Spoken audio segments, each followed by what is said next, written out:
শুভেচ্ছা সবাইকে। প্রিয় দর্শক, বিগত ১.৫ বছরে বিভিন্ন অপকর্মের ভেতর দিয়ে আমাদের যে সম্ভাবনাময় তরুণদের উত্থান ঘটেছিল বাংলাদেশে, তাদের পরাজয় ঘটে গেছে। কারা কারা?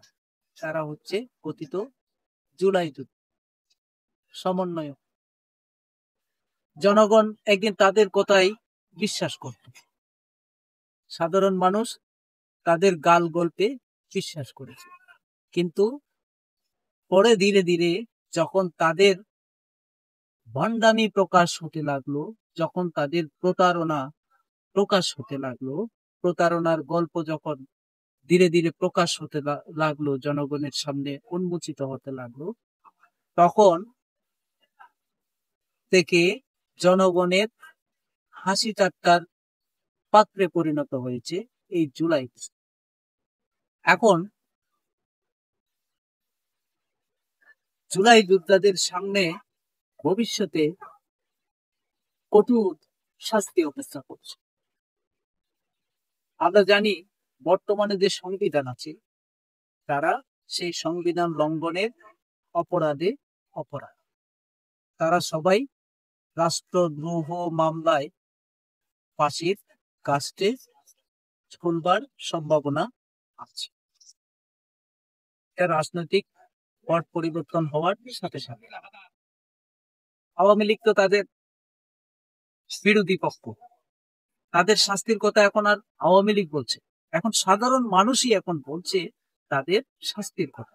তারা যে শাস্তির মুখোমুখি হবে, কঠিন শাস্তির মুখোমুখি হবে, এটা জনগণই এখন বলছে। তাহলে জনগণ এখন চাই তারা আসলে শাস্তির মুখোমুখি হোক। আমরা জানি যে অনেক জুলাই যোদ্ধা পর্দার আড়ালে চলে গেছে, আমরা সবাইকে চিনি।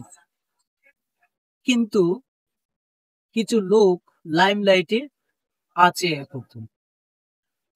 এই যে লাইমলাইটে যারা আছে, তাদের উপরেই ভবিষ্যতে, আমার মনে হয় তাদের উপরেই ভবিষ্যতে সমস্ত শাস্তি এসে বর্তাবে।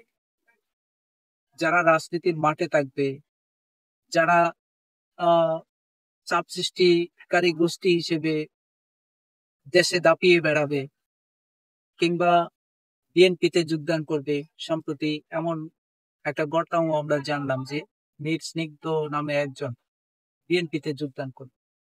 তো এই যে লাইমলাইটে থাকা সমন্বয়করা বা লাইমলাইটে থাকা জুলাই যোদ্ধারা যতই বিএনপিতে যোগদান করুক, যতই জামাতে যোগদান করুক, কিংবা অন্যান্য রাজনৈতিক দলে যোগদান, যারা লাইমলাইটে থাকবে তাদের উপরেই চরম শাস্তি নেমে আসবে।